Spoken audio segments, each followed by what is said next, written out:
thâu bao ca hát sân ta khím riêng bi vàng hôn tuom chiang la mệt bấy khá cô đi xuân đi hôm xoang đón lâu tình mò thu bi cả chum đã ô tô mà in hôm ra cả ta ô chỉ đón em đó hôm sama asan đã tươi hoa lung nga âm thanh đã chụp phá đông duy định chi tòa in cả lúc hoàng sắc tòa in cả tháng hậu sắc tòa cầm bà lý cả lăng vì hông tăng sắc hi bằng đăng cả tòa lại dùng cả lao đòn kế đi ngã tòa cầm bà tòa cả giấy thơ đã chìm như thi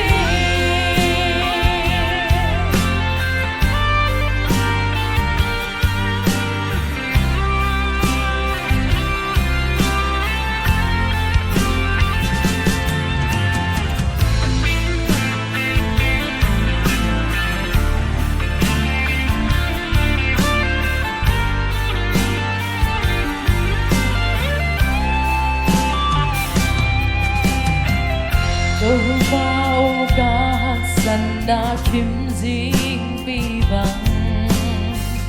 hôm tuom chiang la mệt bấy khá cô đi xuân đi hôm xoang đón lâu tình mò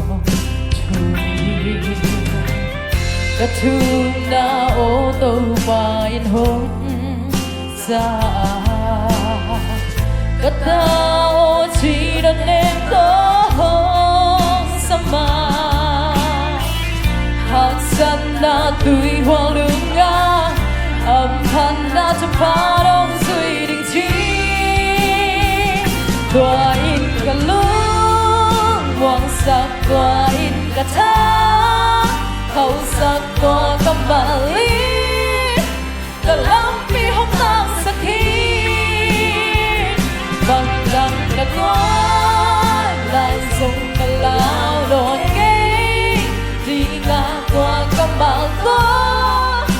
cả giấy thơ đã chìm như thi tòa in cả lúc hoàng sắc tòa in cả tháng hậu sắc tòa cầm bà lý